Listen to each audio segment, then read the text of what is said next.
Okay, I just want to talk about a few things I've learnt recently, and I feel it's really important for me to share that information. And what I want to talk about is why it's okay to be angry, why it's actually very important to be angry right now. And the reason I'm putting this across and I'm doing this little video is because I'm very angry. But basically, what the situation is that we have the New Age movements, like the New Age spiritual movement, that decided to peddle a load of bullshit at us to make us more passive.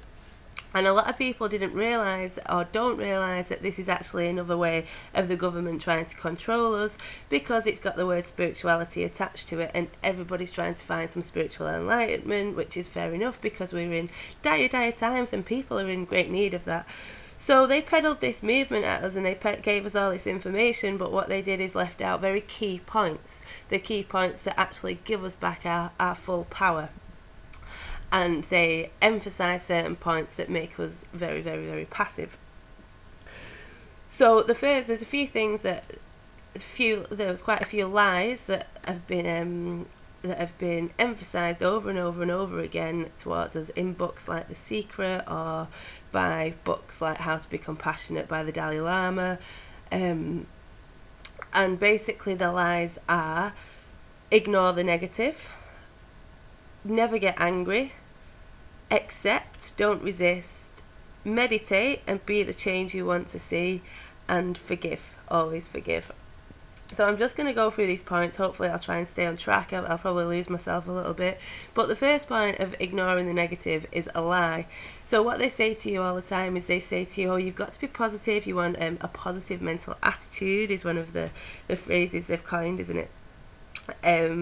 To always be positive, to always stay within the love and light, and to avoid the negative emotions because they make us feel uncomfortable, they make us feel uneasy. Confrontation isn't always easy, you know. It's all about like, oh, you know, you can be healthy, you can be happy, just be positive all the time and stay in the love and the light. Now, I imagine there's a lot of people that are doing this and they're meditating every day and they're trying to be positive every day, and they're wondering why they aren't any happier and they don't feel any more whole as a purpose. So let me enlighten you. Basically, in the universe, the way it works is that there's opposites. There's always opposites. So every time something's born in the universe, its opposite is born. So like there is night and there's day, there's black, there's light, there's positive and there's negative. So if you create something, if you create love, or you have a certain amount of capacity to love, you also have the same capacity to hate. Okay, so so that's just the way it works. There's always opposites, you know. We've got the dark, we've got the light, we've got the upper world, we've got the underworld. So I'm saying don't ignore the negative, because basically all emotions serve a purpose, and like any other energy in the universe, they have a need to move, and every energy in the universe is a constant state of flux, and all everything needs to do is to just move. Everything is impermanent and nothing is fixed. So basically, don't ignore the negative, embrace the negative. The negative is just as valuable as the positive, if not more so, because it's so suppressed right now. So what happens when you go and sit and meditate and live within this love and light idea, and you don't even go near those negative emotions that you might be feeling, then you're actually cementing them and you're making them bigger, and that's when they become destructive, because they stay within you and they stay inside you. And any emotion needs to be heard, it needs to be felt, and then as soon as it's heard, it's felt, it's given that love, no matter how negative it is, then it can move and it can shift. So you have to embrace the negative. The second thing is to never get angry. Now, I've never heard so much bollocks in my life, because basically if you're not angry right now, then there's something wrong. You should be very angry. So the purpose of anger is to enable us to protect ourselves, to self-defend ourselves, to stand up and make the changes we need to make. So this sort of coincides with the whole principle of everything is a mirror, and everything you see is a reflection of what's inside you. And this is the trickiest thing that they've managed to get people to believe, and this is what's really fucked up about it, because what it's basically saying is that if you get walked over, you get fucked over, you get raped by someone, whatever happens, then that's a trigger in you, and you must go and meditate on that. Absolutely bollocks. You must not. You must feel the anger, you must feel those negative emotions, and you must do whatever you need to do to self-defend and to protect. It is not a problem that you had within yourself before that happened.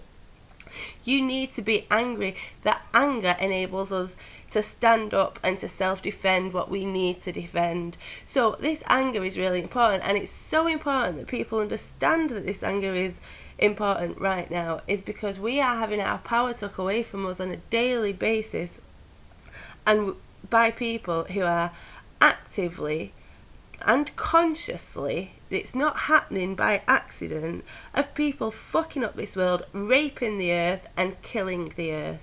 So you should be angry. And then that's where they rope in this whole acceptance rather than resistance, this positivity instead of confrontation, this mirror thing where you have to go and deal with yourself. No, no, no, no, no.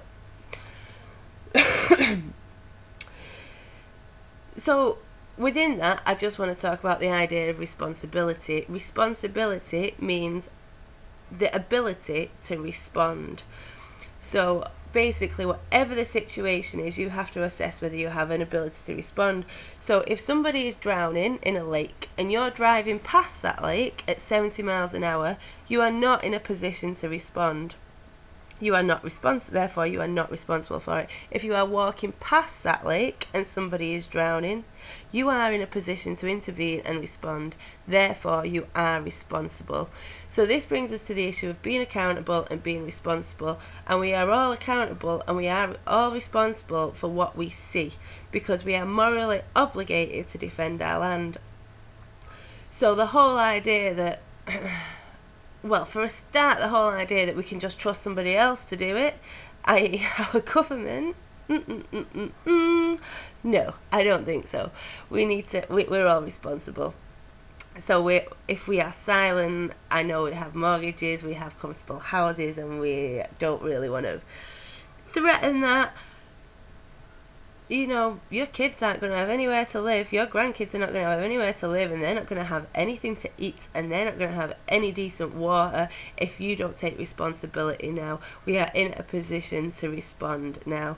So basically the point that I'm trying to get across is that if you were to see your mate being raped, you are responsible. If you are stood there, you are responsible to intervene, and nobody would question that. As I'm saying that, nobody would question that. If they saw their mate being raped, they knew, they'd intervene. No matter how dangerous it was or what risk there was at, they would intervene. Okay? So I just want to put that analogy to the idea that the earth is being raped, it is being killed, it is actively and consciously, there are a group of people making decisions every single day that fuck this world up further. And we are responsible. If we remain silent, we are complicit and we are agreeing to what they are doing. And this is where, so it's all intertwined. This is why this anger is so important, that we allow ourselves to feel this anger, because it is this anger that gives us the motivation, the strength, the power to intervene and to do something about it, and actually create. The anger can, if used and directed properly, can create the positive change we need to make. So as long as we are allowing and watching and finding excuses for these people that are raping our earth on a daily basis, and we can see it happening now, there's no excuses that we cannot no longer see what is happening. We are responsible and we are accountable. So another thing that they sort of peddle at us is basically the idea that you need to meditate and you need to be the change you need to see.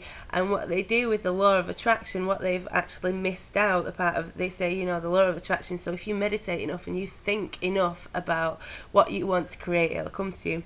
What they've missed out is the action part of it. The actual law of attraction works on intention, where you place your attention, and then the action you do to bring that into your life. And that's actually the key point. The universe has to see your actions in order to sort of grasp, oh look, this is what that person's acting on and this is what they need or want.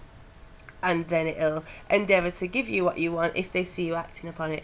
Conveniently, the New Age spiritual movement misses this action bit out, so we don't act upon we meditate on the change we want to be, and we don't act upon the changes that we actually have to go out and make happen. Forgiveness. Always forgive. No, don't forgive, because what you are doing when you are forgiving somebody who acts like a dick, who walks over you, that rapes your mate, or whatever the fuck you see, and then you get told that you've got to not hold on to that anger and you've got to forgive. That forgiveness is actually complying to their behaviour or their wrongdoing. So we can no longer so basically what I'm trying to say is we can no longer remain positive in the face of great fucking adversity. It's time to really start to see this negative. It's time to embrace the negative. It's time to embrace our negative emotions and really use them for a good purpose and make the changes. This anger, that basically if you're not feeling angry right now about everything you see, there's something wrong with you, which is probably not quite your fault. You've probably been hugely conditioned, but it's your responsibility now to start breaking them down, them conditions, and seeing what you can do. Acceptance instead of resistance. It's time to resist. It's time to say no. It's time to stand up. Meditate and be the change you want to see. Nope. You need to go out and you need to make the changes you want to see. And this is not an age, this is at least not a time in any way to forgive. This is a time to be angry, because quite frankly it's becoming very fucking too late right now. Our earth is being raped, our earth is being killed, people are actively doing this, and we are accountable and we are responsible for what is happening. So don't fucking meditate and be the change you want to see. Fucking go out and make the change you want to see, and get fucking angry, because this is exactly the anger they don't want us to have, and this is exactly the anger that is going to make the changes that we need to make.